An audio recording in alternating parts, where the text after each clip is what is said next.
خواتین و حضرات السلام علیکم.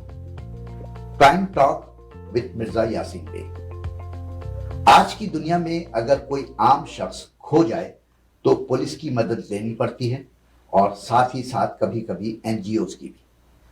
جبکہ شاعر یا ادیب اپنی دنیا میں کھو جائے تو وہ اپنی کسی تخلیق کے ساتھ خود ہی واپس آ جاتا ہے. تاریخ میں بھی کھوئے ہوئے وقت اور اشخاص کا تذکرہ ملتا ہے، خصوصاً کھوئے ہوئے صفحات کا. آج میرے اس شو کے 3 مہمان ہیں. پہلی مہمان ایک کتاب، ایک ناول، ایک تخلیق جس کا نام ہے کھوئے ہوئے صفحات. اس تخلیق نے مجھ سے درخواست کی ہے کہ اس کے تخلیق کار یعنی ناول نگار کو بھی مدعو کیا جائے تاکہ تخلیق ان سے کچھ سوالات پوچھ سکے. اس لیے آج میرے دوسرے مہمان ہیں ناول کھوئے ہوئے صفحات کے ناول نگار اور ممتاز دانشور جناب بلند اقبال.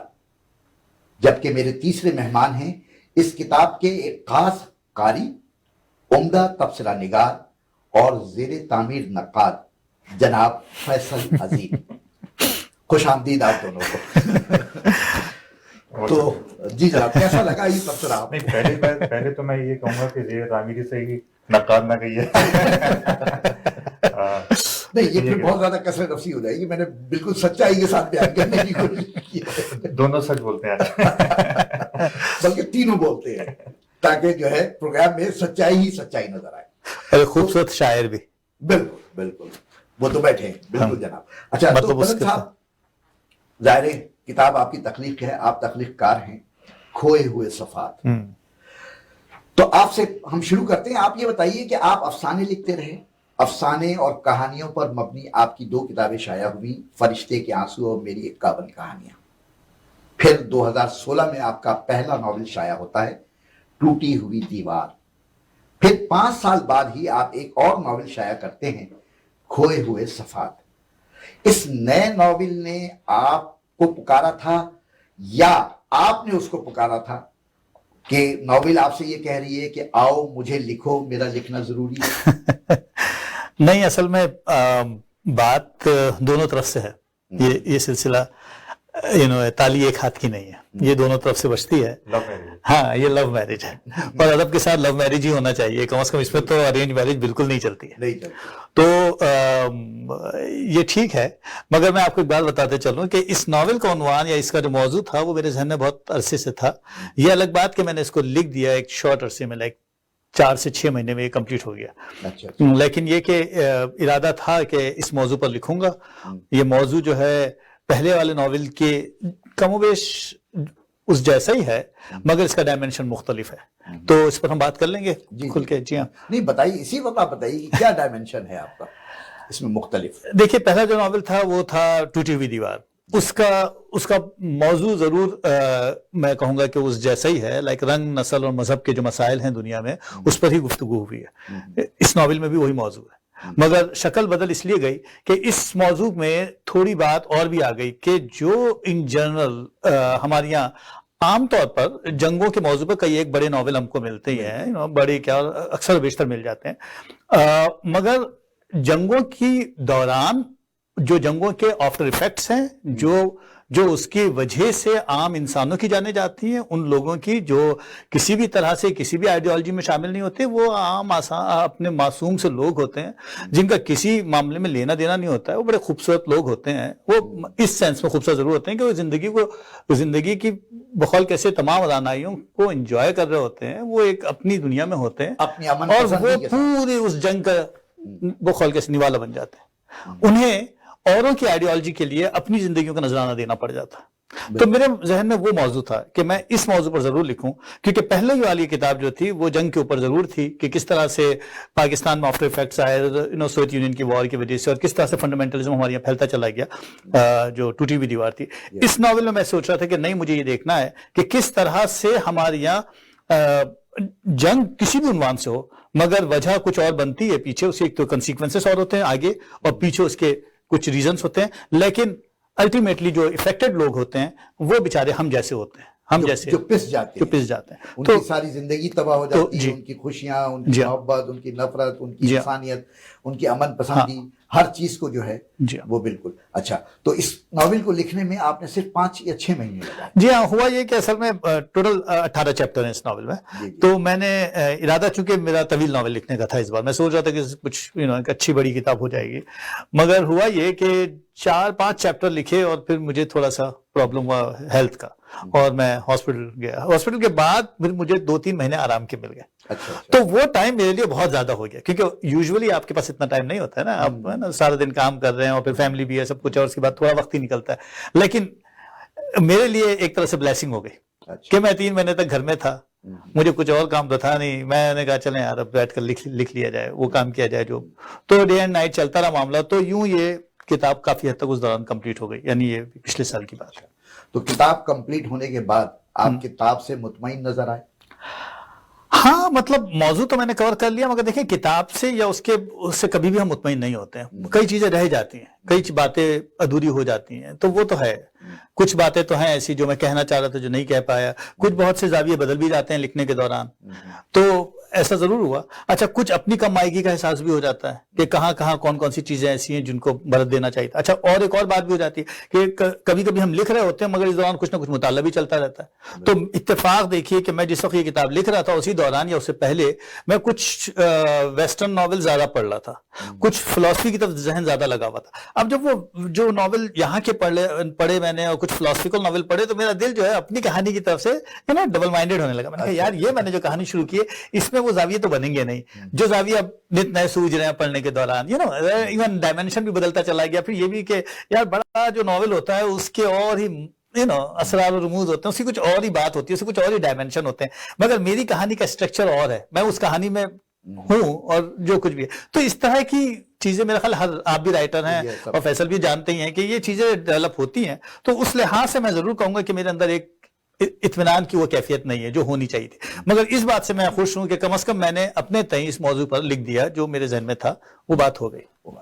اچھا، آپ سے مزید سوالات کرتے ہیں اور آپ کی تخلیق جو ہے وہ بھی آپ سے کچھ پوچھنا چاہ رہی ہے ضرور براستہ میرے تو وہ سلسلہ بھی چلے گا. لیکن اس سے پہلے جو ہے ذرا ہم فیصل عظیم صاحب سے بات کرتے ہیں، جنہوں نے آپ کی کتاب، یہ ہر کتاب بڑے غور کے ساتھ پڑھتے ہیں اور اس پر بہت اچھا تبصرہ لکھتے ہیں. انہوں نے ایک بہت اچھا تبصرہ آپ کی کتاب پر بھی لکھا، اسی لیے میں نے ان کو بطور خاص یہاں مدعو کیا کہ یہ بھی کچھ کتاب پر اور کچھ آپ سے اگر کچھ پوچھنا چاہیں یا کتاب پر کچھ بات کرنا چاہیں. تو آپ بتائیے جناب کہ یہ کتاب آپ کو کیسی لگی؟ بنیادی طور پر اگر آپ سے کہا جائے کہ اس کتاب پر جو ہے کچھ اپنی رائے دیں تو آپ کیا رائے دیں گے؟ میں نے جب کتاب کا عنوان دیکھا تو چونکہ بارے میں بلند اخبار ان کو پڑھتا رہتا ہوں تو مجھے ان کے خیالات ہیں ان سے بھی واقفیت ہے اور ان کے موضوعات سے بھی. تو پہلا خیال میرے ذہن میں آیا وہی تھا کہ یہ صحف اولیٰ کی بات کر رہے ہیں جو توریت اور زبور سے پہلے کی حضرت نوح علیہ السلام کے زمانے کی. میرے ذہن میں پہلے وہ آیا کھوئے ہوئے صفحات سے. لیکن بہرحال کتاب کے یعنی جو میں نے آپ نے وہ تبصرہ بھی پڑھا یا رائے جو میں نے دی، تو میرا خیال تو یہی ہے کہ ان کا جو ناول ہے اس کا بنیادی موضوع وہی تھا کہ جو جنگوں کی وجہ سے عام آدمی میں بھی جو وہ طبقہ جو کہ سب سے زیادہ کمزور طبقہ ہوتا ہے اور جس کی آواز بہت مشکل سے کچھ لوگوں تک پہنچ پاتی ہے، وہ طبقہ بعض وقت نہیں بھی پہنچ پاتی. اس طبقے کے ساتھ کیا ہوتا ہے، اس پہ کیا اثر پڑتا ہے، ان کی زندگیاں کس طرح متاثر ہوتی ہیں، تباہ ہوتی ہیں، اور ہم لوگوں کو بعض وقت پتہ بھی نہیں چلتا اور پیچھے کیا کیا المیاں گزر چکے ہوتے ہیں. تو ان کا وہ اصل موضوع وہ ہے جو مجھے میری سمجھ میں آیا. اور اس حوالے سے جیسے کہ انہوں نے شروع میں لکھا بھی ہے کہ بلا امتیاز رنگ و نسل، تو انہوں نے اگر آپ دیکھیں تو انہوں نے کتاب میں یا اس کہانی میں 3 کہانیوں کو لے کر اور ان کو ایک جگہ ملا کر اس کو ایک انسانی المیہ کے طور پہ دکھایا ہے کہ یورپ میں کیا ہوا، مشرقی یورپ خصوصاً وہاں کیا ہوا، پھر بنگلہ دیش میں کیا ہوا، پھر کشمیر میں کیا ہو رہا ہے. تو بیسیکلی انہوں نے یہ دکھایا ہے کہ چاہے آپ مشرق میں ہیں یا مغرب میں ہیں یا آپ ان کے درمیان میں مشرقی میں اگر آپ ہندو اور مسلمان اور اسی خطے کے اندر جو حصے اگر کر کے دیکھیں تو یہاں بھی وہی عورت ہے، یہاں بھی وہی بچہ ہے یا بچی ہے، اور یہاں بھی وہی انسان ہے جو اسی انداز سے پیش رہا ہے یا اسی انداز سے تباہ ہو رہا ہے جس انداز سے دوسری جگہوں پہ. وہ تو بنیادی طور پہ وہی اس کا مرکزی خیال جو مجھے سمجھ میں آیا. تو بہرحال مجھے موضوع بھی بہت اچھا لگا اور مجھے اس کا جو اٹھان تھی وہ بھی اچھی لگی. اور جیسے کہ میں نے پہلے اس میں ذکر بھی کیا کہ انہوں نے موضوع کو نبھایا ہے. جس طرح انہوں نے شروع میں کہا تو انہوں نے پورے اس کہانی میں اس کو نبھایا بھی. اچھا، آپ سے میں مزید گفتگو کروں گا اس حوالے سے، لیکن واپس ہم بلند صاحب پر آتے ہیں کہ یہ بتائیے کہ کیا یہ بات درست سمجھی جا سکتی ہے کہ موضوع اتنا حساس تھا کہ اسے براہ راست ناول کا حصہ بنانا خاصا مشکل تھا. اس پر آپ کا ادبی تجربہ غالب آیا اور آپ نے چابک دستی کے ساتھ اسے پولش خاتون زوسیا کی سما کے ساتھ جوڑ کر مشرقی یورپ اور مشرقی پاکستان کی کڑیاں ایک دوسرے سے ملائیں. کسی حد تک کہہ سکتے ہیں. اصل میں سچی بات تو یہ کہ آپ بھی اس ناول نگار ہیں، تو کہانی کا ایک مین تھیم تو ہمارے ذہن میں ہوتا ہی ہے، اور یہاں پر بھی کچھ ایسا ہی تھا. میرے ذہن میں اس کا ایک پلاٹ آلریڈی موجود تھا کہ میں سیکنڈ ورلڈ وار سے بات شروع کروں گا اور 100 سال کے اوپر ایک کہانی محیط ہوگی. یعنی جو کہ آف کورس ویسے اس طرح سے پھیلا نہیں سکا میں، مجھے اس کا احساس ہوا لکھنے کے بعد، مگر ارادہ یہ تھا کہ 100 سال جو گزرے ہیں 20ویں صدی کے، اور اس میں جو انسانی تاریخ میں خون بہا ہے اور جو مسائل آئے ہیں ویسٹ ہو یا ایسٹ ہو ہر طرف، تو مجھے ایسا لگا کہ جیسے کہ میں کور کر سکتا ہوں starting from the second world war. اگر میں بات شروع کروں تو 1947 بلکہ 1971 تک آ سکتا ہوں. تو یہ پورا 100 سال کا عرصہ مجھے نظر آ رہا تھا کہ 1945 میں جب سیکنڈ ورلڈ وار ہو گئی، اور وہاں پر یہ ایک بہت بڑا واقعہ ہمیں نظر آتا ہے کس طرح سے ہٹلر نے یہودیوں کے جو کچھ بھی نازیوں نے کیا، اور وہ سارا بلڈ شیڈ وہاں سے پوری دنیا میں پھیلتا چلا گیا. تو اس کے اثرات آف کورس ایسا ہوتا ہی ہے کہ جنگ کہیں اور اس کے اثرات کہیں نظر آئیں. اور دیکھا جائے تو ایک حد تک یہ بات ہے بھی صحیح کہ سیکنڈ ورلڈ وار کے یہ آفٹر ایفیکٹس تھے، جس میں پاکستان ہو سکتا ہے کہ ناظرین کرام اس بارے میں کچھ اور رائے رکھتے ہو، مگر پاکستان کی بنیادوں میں وہ ایفیکٹ شامل ہے. جی ہاں. تو اس کے بعد جو کچھ بھی کولڈ وار کا واقعہ ہوا اور سب کچھ ہوا، لیکن 71 کا جو واقعہ تھا وہ مجھے ہانٹ کرتا تھا. کیوں؟ اس لیے کہ میں دیکھ رہا تھا کہ وہ ہمارے عبداللہ صاحب کی کتاب اداس نسلیں، یا کئی کتابیں نظر آئیں گی، یہ سب کتابیں تو ہمیں کہیں نہ کہیں مسائل ہمیں نظر آتے ہیں 47 کے، مگر 71 کے مسئلے کے اوپر اور اس کے آفٹر ایفیکٹس کے اوپر اور اس پورے اسٹرکچر کے اوپر، آف کورس وہ اتنا بڑا اقتصادی اور اتنا بڑا سیاسی اور اتنا بڑا سماجی مسئلہ تھا کہ اگر میں اس کو ناول میں ویسے لکھتا تو ناول کی تو شکل ہی بگڑ جاتی. مجھے ضرورت تھی اپنی کہانی کی، مگر وہ سلسلہ وہاں مل سکتا تھا، اس پورے 100 سال کو کور کر سکتا تھا کہ میں اس کو وہاں سے لے کر چلتا، اس ایفیکٹس کو کسی نہ کسی طرح یہاں تک لے کر آتا. تو مجھے لگا کہ نہیں، ایک بات تو بنتی ہوئی نظر آ رہی ہے کہ جس طرح سے ان یہودیوں کے اوپر ظلم ہوا، اس طرح سے یہاں مسلمانوں پر بھی اندر بھی آ رہا ہوں. ضروری نہیں ہے کہ یہاں پر مارنے والے کسی اور مذہب کے ہی ہوں، مگر یہ کہ یہ بھی ایک بہت بڑا سانحہ ہے کہ آپ ہی اپنے اور پھر کشمیر میں جو کچھ بھی ہوتا رہا، یہ دیکھا جائے تو بہرحال ایک ہی قوم کے لوگ ہیں، یہ پوری کی پوری. تو یوں یہ مجھے چیزیں ملتی نظر آئی. تو میں نے کہا یار یہ کڑی جڑ سکتی ہے اور یہ بات بن سکتی ہے کہ صفات جو کھوئے تھے، وہ جو خاتون یہ سمجھ رہی تھی کہ سیکنڈ ورلڈ وار میں جو کچھ میرے ساتھ ہوا، اصل میں صفات ختم نہیں ہوئے، تاریخ کا سفر جاری ہے، اور یہ خون جو ہے یہ اسی طرح صفات پر آ رہا ہے اور آج تک آ رہا ہے اور آگے بھی آتا رہے گا. تو یہ ایک بڑا سوال بن جائے گا. بالکل، کھوئے ہوئے صفات کو ہم مزید تلاش کریں گے اور کڑی سے کڑی ملائیں گے، لیکن ادھر سے ایک اشارہ ہو رہا ہے بریک کا. تو ناظرین ہمارے ساتھ رہیے گا، انشاءاللہ ہم بہت جلد واپس لوٹ رہے ہیں اور اس کتاب پر ایک اور بھرپور گفتگو کی طرف ہم رواں دواں ہیں. ہمارے ساتھ رہیے.